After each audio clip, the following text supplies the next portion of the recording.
നമസ്കാരം. News corner വാർത്തയിലേക്ക് എല്ലാ പ്രേക്ഷകർക്കും സ്വാഗതം. UDF ചങ്ങരംകുളം മേഖല പൊതുയോഗം ചങ്ങരംകുളം സ്നേഹ ഓഡിറ്റോറിയത്തിന് സമീപത്ത് നടന്നു. PK കുഞ്ഞാലിക്കുട്ടി ഉദ്ഘാടനം ചെയ്തു. വാർത്ത വിശദമായി.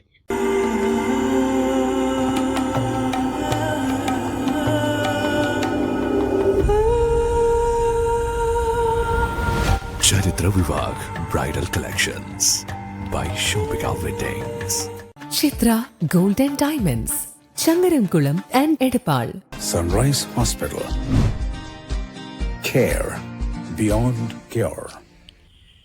UDF ചങ്ങരംകുളം മേഖലാ പൊതുയോഗം നിയമസഭാ പ്രതിപക്ഷ ഉപനേതാവ് PK കുഞ്ഞാലിക്കുട്ടി ഉദ്ഘാടനം ചെയ്തു. ഈ 10 കൊല്ലത്തെ അനുഭവം ജനങ്ങളുടെ മനസ്സിലുണ്ട്. ഉമ്മൻചാണ്ടി ഗവൺമെന്റ് ഇവിടെ ഉണ്ടായിരുന്നു, ആ സമയത്ത് ഉണ്ടായിരുന്നത് പോലെയാണോ?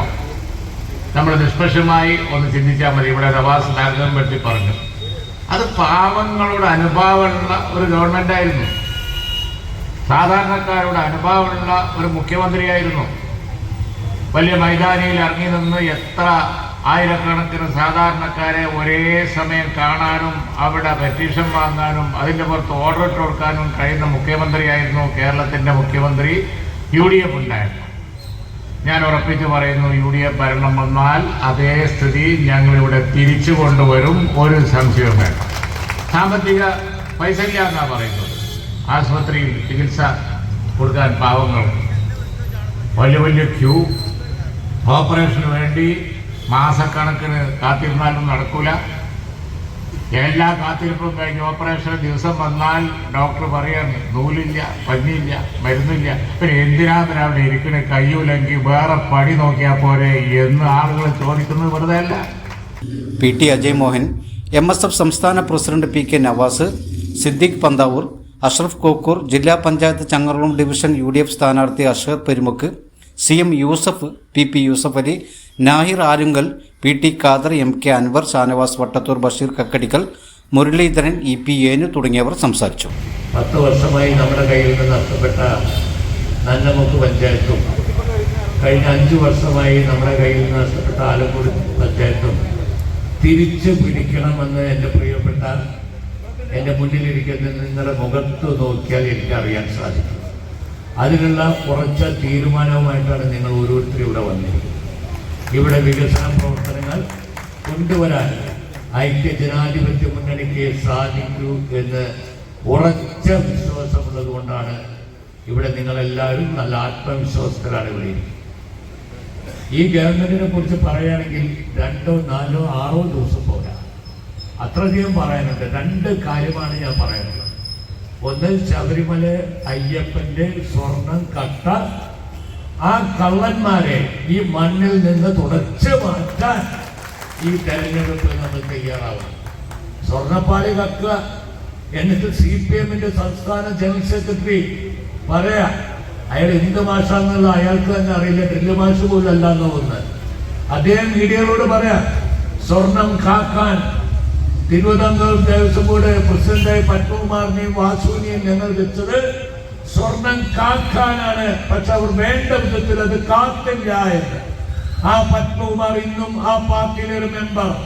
ഞാനൊരു കാര്യം ചോദിക്കട്ടെ, ഗോവിന്ദ മാഷെ, സ്വർണം കാക്കാനാണോ പാർട്ടി ഏൽപ്പിച്ചത്, സ്വർണം കക്കാനാണോ പാർട്ടി ഏൽപ്പിച്ചത് എന്ന് നിങ്ങളൊന്ന് വ്യക്തമാക്കണം.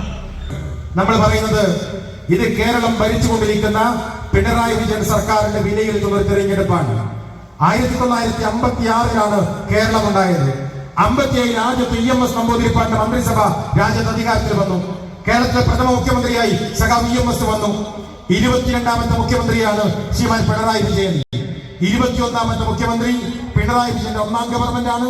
22ാമത്തെ മുഖ്യമന്ത്രിയും പിണറായി വിജയനാണ്. ഈ 7 പതിറ്റാണ്ട് കാലത്ത് കേരള രാഷ്ട്രീയം എടുത്ത് പരിശോധിച്ചാൽ അതിൽ ആദ്യത്തെ മുഖ്യമന്ത്രിയായിട്ടുള്ള EMS മുതൽ നമ്മുടെ UDFന്റെ അവസാനത്തെ മുഖ്യമന്ത്രിയായിട്ടുള്ള ഉമ്മൻചാണ്ടി സാർ വരെയുള്ള നീണ്ട 60 വർഷക്കാലം, 1957 മുതൽ 2016 വരെയുള്ള 60 വർഷക്കാലം, ഈ 60 വർഷക്കാലത്തിനിടയിൽ വിവിധ രാഷ്ട്രീയ പാർട്ടിയുടെ നേതാക്കന്മാർ കേരളത്തിലെ മുഖ്യമന്ത്രിയായിട്ടുണ്ട്. CPMന്റെ പ്രതിനിധികളായിട്ടുണ്ട്, CPIയുടെ പ്രതിനിധികളായിട്ടുണ്ട്, കോൺഗ്രസ് പാർട്ടിയുടെ നേതാക്കന്മാരായിട്ടുണ്ട്.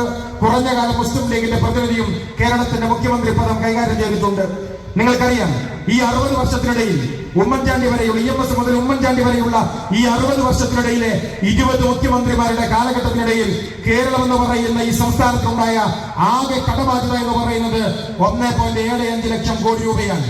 1.25 ലക്ഷം കോടി രൂപയാണ് 60 വർഷക്കാലം കോൺഗ്രസും CPM ഉം CPI-യും ലീഗും നമ്മളെല്ലാവരും കൂടി കേരളം ഭരിച്ചപ്പോ ആകെ ഉണ്ടായിരുന്ന കടബാധ്യത 1.25 ലക്ഷം കോടി രൂപയാണ്.